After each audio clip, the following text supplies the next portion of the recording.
James, how you say your last name? Mcduggen. Mcduggen. Yeah, Mcduggen. Mcduggen. Like Dougie. Like teach me how to Dougie. Teach me how to Dougie.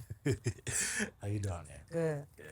Let my people vote. You know that we are the voice. James Mcduggen, That's me. Executive Director of the NBA Social Justice Coalition. Yes, indeed. What's up? Thank you for taking time with me. Of course.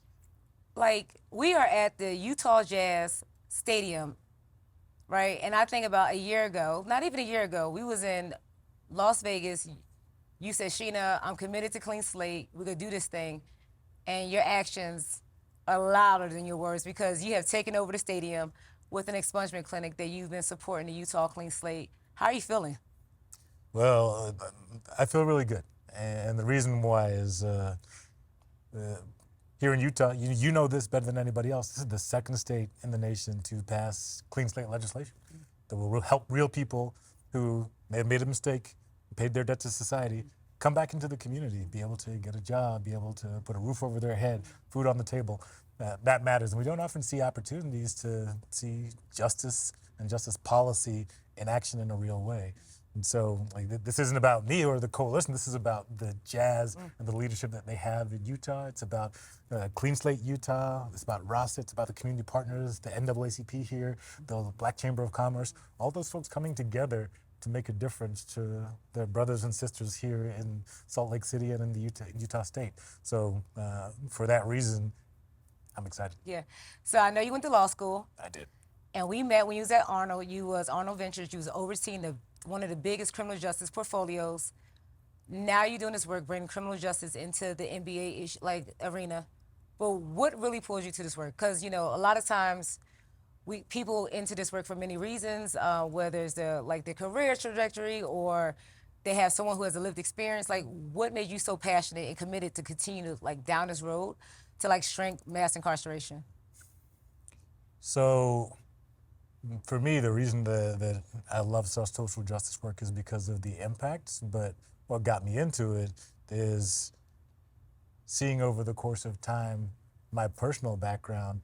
I am the product of Caribbean parents. I was born and raised in the UK, spent my childhood in England, and then moved to the US when I was 14. So as a young black child and black boy in England, where we're a much smaller percentage of the population, I saw things that then when I came here as an adolescent adult and then as a man, that the same kinds of disparities exist. And I kept asking myself, why?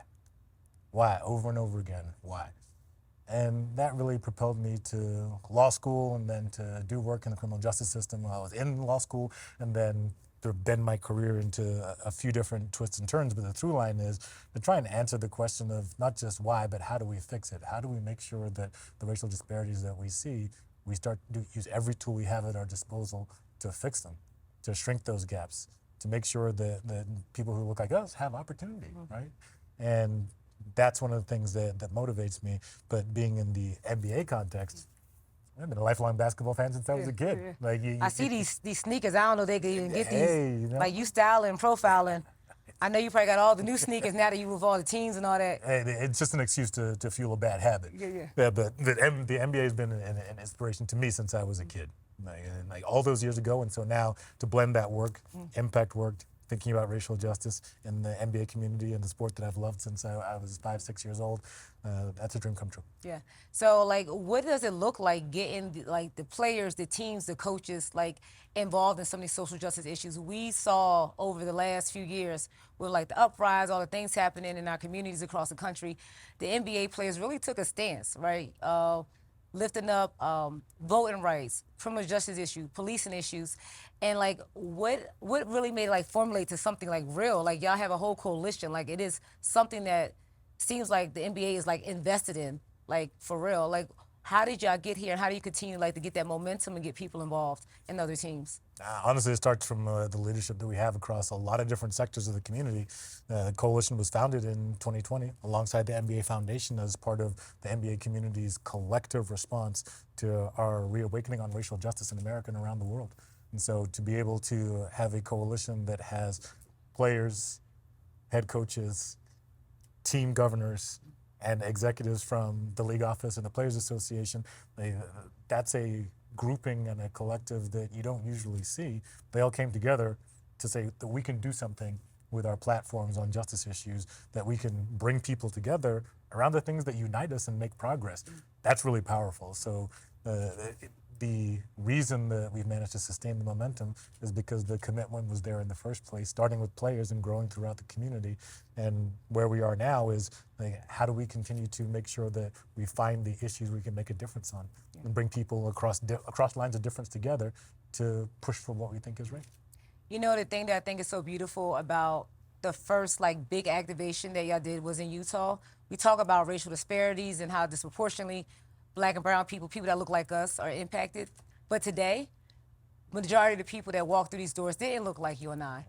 And I think that really tells the story that this issue is not a black or white issue or it's a Democrat Republican issue, that this impacts people across all lines, racial lines, economic status. And so, you know, do you like, is a story to be told coming out of Utah? Do you think that this is going to resonate with people in other areas of the state who think that sometimes it's just criminal justice is like, you know, I'm being real, like a black issue? Like I think today really showed us that no, out of 70 to 100 million people impacted, everyone is impacted.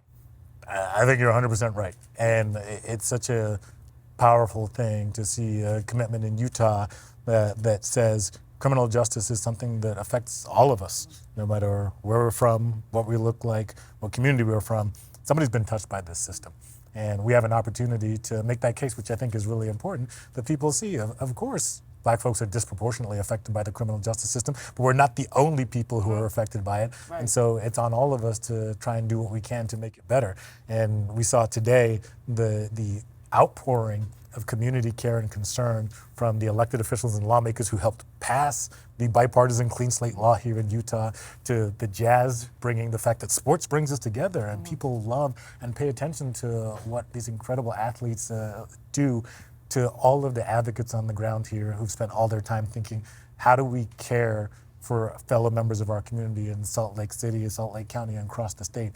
That's the magic to me of the work that we do. It's when we get to bring all these different people together, all to try and push a mission that we care about each other and we want to see each other succeed.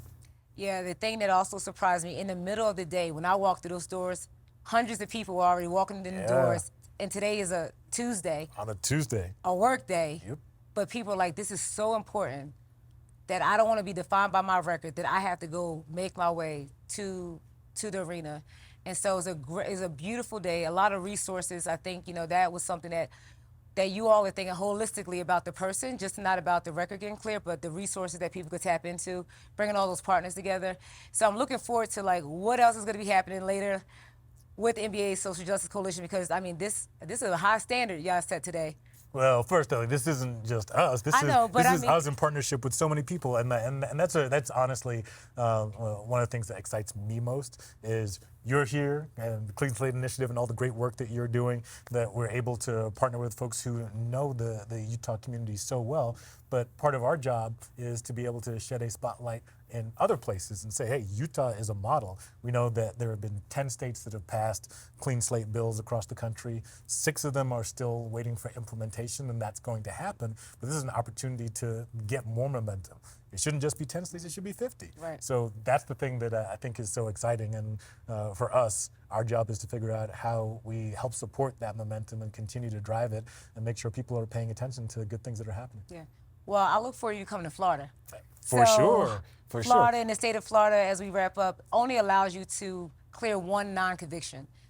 On the panel, I had said earlier, so imagine the impact that Utah is having because you're clearing records, and they're clearing records of people with convictions and arrests. And so I look forward to our continued partnership. I want to thank you for the work that y'all have done to amplify and lift up the organizations like Utah Clean Slate, the Clean Slate Initiative, and the advocates on the ground doing the work, and the stories of directly impacted people, which is so important. So I want to thank you for that, and just thank you for taking time with me and all your candor, dapper look.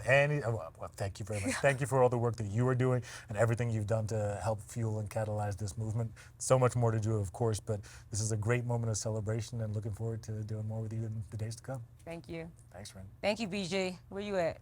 Right there, holding the time. Let my people vote. You know that we all the vote.